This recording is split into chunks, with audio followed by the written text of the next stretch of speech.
संत आशाराम बापू का दिल्ली के कुछ साधु संत समाज के लोगों ने किया समर्थन। इनका कहना था कि साधु संत समाज संत आशाराम बापू के साथ खड़ा है। देखो, मैं तो पहले अपना परिचय देना चाहूँगा। आचार्य वेद प्रकाश पांडे मेरा नाम। लगभग 30 वर्षों से हम भगवान के चरणों की आरती पूजा वंदना करते हैं और एक सनातनी होने के कारण हमारे देश में आज तक ऐसा होता आ रहा है कि जो देश को बचाया उसको ही फंसाया गया। संत आसाराम जी ने जो हमारा देश जा रहा था गर्त में, ईसाई मिशनरियों के माध्यम से धर्म परिवर्तन हो रहा था, तो लोगों से धन कमा करके अपने संगठन के, अपने आश्रम के माध्यम से संत आसाराम जी ने, बाबू जी ने धन दे करके धर्म परिवर्तन नहीं होने दिया। तो देश को बचाया उन्होंने, मेन काम तय किया उन्होंने। और जो देश के को अपने बचाए उसके साथ पूरा संत समाज आज भी खड़ा है, पहले भी खड़ा था और खड़ा रहेगा। एक सवाल लूंगा, इस आरोप पर सजा काट रहे हैं, क्या मानते हैं कि? देखो, आरोप को तो हमने देखा नहीं कि क्या है क्या नहीं है, लेकिन राजनीतिकरण के कारण कोई भी राजनीति पार्टी रही हो, उन्हीं के कारण ज्यादातर उनको ज्यादा दिनों तक जेल में डाला गया। मेन तो पॉइंट है। अब जो उनको पैरोल हुई है, कुछ दिन के लिए आए हैं 31 या 30 मार्च तक के लिए बाहर, उनको मेडिकल की सुविधा के लिए बुलाया गया है कि इनकी दवा करवाई जाएगी। लेकिन कुछ विगत सूत्रों के द्वारा अवगत हुआ है कि उनके आश्रम के जो मठाधीश हैं, सेवादार हैं, ना तो उनकी दवा करवा रहे और चाहते हैं कि दोबारा बाबूजी जेल में चले। आप समर्थन करते हैं उनका? हम तो समर्थन इसलिए करते हैं कि वो सनातनी है, देश को बचाया, इसलिए हम पूर्ण रूप से समर्थन करते हैं। मैं ब्रह्म ऋषि आचार्य जय गोविंद पांडे जी, मैं इतना कहना चाहता हूँ कि सनातन के लिए जो उन्होंने काम किया है वह सराहनीय कार्य है। हमारे सनातनियों का उन्होंने बचाव किया है। रही आरोप प्रत्यारोप का, ये कोर्ट का विषय है, कोर्ट ने संज्ञान में लिया है।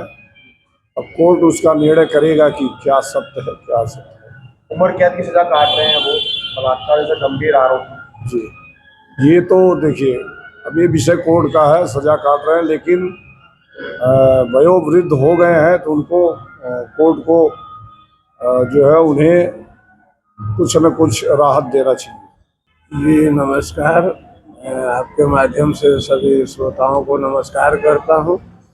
और ऐसा है कि हम सनातन परंपरा के लोग हैं। हमारे देश में ब्राह्मणों की, संतों की बहुत बड़ी महिमा है। उन्होंने अपने समय में अपने ज्ञान से करोड़ों लोगों को जो है सत्कर्म में लगाया, पूजा पाठ के कर्मों में लगाया। अब उन पे अगर कुछ आरोप लगे तो वो आरोप ही है या सत्य है, इस बात से हम तो अवगत है नहीं। अगर न्यायालय के पास कोई साक्ष्य था, उन्होंने उनको दंड दिया। अब दंड दिया तो उन्होंने जो है बहुत सी सजा काट भी ली है।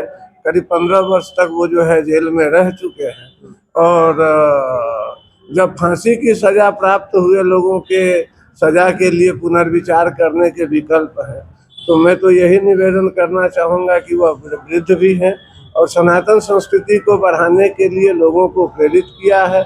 लोगों में यह डाला है कि आप गायत्री पढ़ें, आप दीपक जलाएं, आप भगवान के आगे सरेंडर करें। तो इस गुण का उन्होंने जो है समाज में जो है विकास भी किया है। तो इनके सभी चीज़ों को देखते हुए जो है इनके जमानत को बरकरार अभी रखा जाए, इनको जमानत पे रहने दिया जाए। और स्वास्थ्य लाभ के ग्राउंड पे वो जो है बाहर आए थे। अब कई बार जो है लोग करोड़ों मवेशियों का चारा खा करके जो है जेल जाते हैं, सजा याफ्ता होते हैं और वापस जो है जमानत पर मेडिकल ग्राउंड पर छूट करके आ जाते हैं। आप क्या चाहते हैं? मैं चाहता हूं कि आसाराम जी अब बाहर ही रहें। उनका स्वास्थ्य ठीक नहीं है, अवस्था भी ज़्यादा है, तो दंड भी उन्होंने जो है प्राप्त कर लिया है। बहुत दिन जेल में रखा गया उनको। मैं पहले तो सभी संतों के चरणों में कोटि कोटि वंदन और नमन करता हूँ। देखिए, जब सनातन का कोई सितारा जब चमकता है तो उसकी आभा को लोग देख करके और अचंभित हो जाते हैं।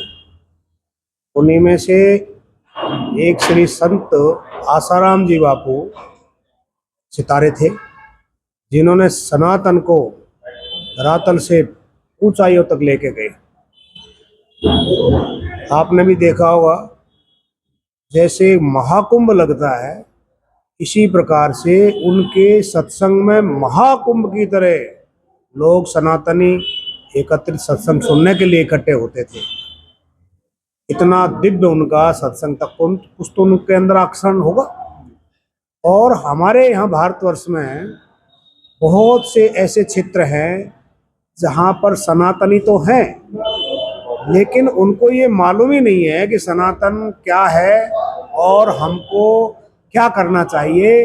वो बेचारे सुदूर क्षेत्रों में रहते हैं, जहाँ पर कोई भी किसी भी प्रकार का कोई साधन नहीं जाता, कोई भी व्यक्ति वहाँ पर जा करके उनसे संपर्क नहीं करता, कोई भी प्रांत का व्यक्ति या जिला स्तर का व्यक्ति वहाँ पर जाने में असमर्थता समझता है, क्योंकि वहाँ पर नक्सलवाद बहुत है।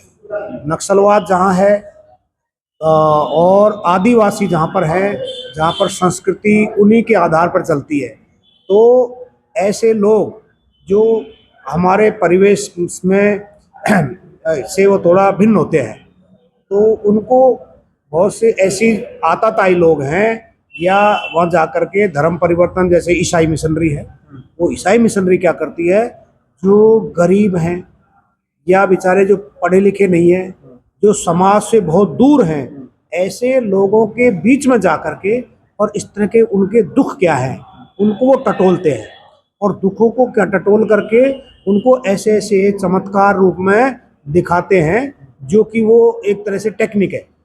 तो आप क्या मान रहे हैं कि इसके पीछे ईसाई मिशनरी है? हाँ, और वो जो है उनको पैसा दे करके, प्रलोभन दे करके और अपना ईसाई धर्म में उसको कन्वर्ट कराते हैं। बापू जी का इससे क्या कनेक्शन था? बापू जी ने उन क्षेत्रों में जा करके और बहुत बड़ा कार्य किया, बहुत लोगों को अपना उपदेश दे करके अपने सनातन को उन्होंने बताया, और उनका भी अधिकार और कर्तव्य बताया कि आप लोग कौन हैं, आपका कर्तव्य क्या है, आपकी मुख्य धारा क्या है, आप उधर आइए।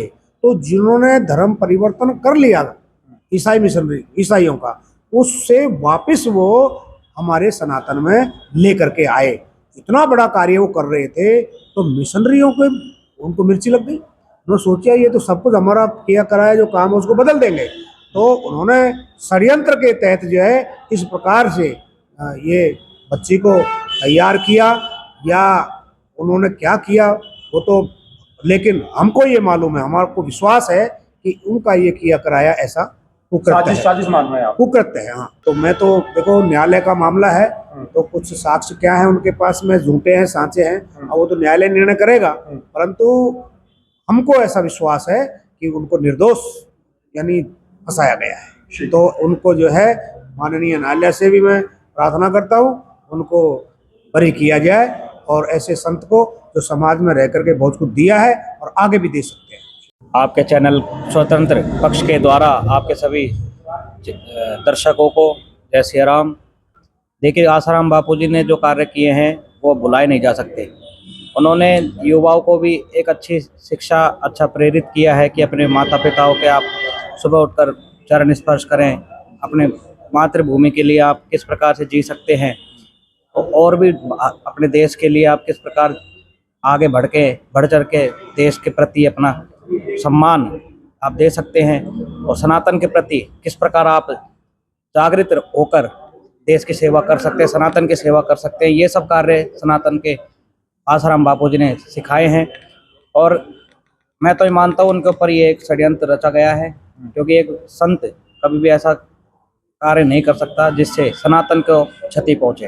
आप समर्थन करते हैं आसाराम बापू जी? बिल्कुल, हम समर्थन करते हैं, और हमें खुशी है कि हमारे एक संत, एक सनातन की नींव जिसको हम कह सकते हैं, वो हमारे बीच में आए हैं। और सरकार से यही निवेदन है, ये हो सकता है राजनीतिक कोई षड्यंत्र रचा गया हो उनके खिलाफ, तो अब सरकार से और माननीय न्यायालय से हम सभी यही गुहार करते हैं कि उनको जल्द से जल्द रिहा करें, जिससे वो हम सभी सनातनियों के बीच में रहकर हमें अपना ज्ञान भी दे सकें और सनातन को हम सभी मिलकर आगे इस देश को, इस भारत को पूरे विश्व में विश्व गुरु बनाने में सभी सहयोग कर सकें।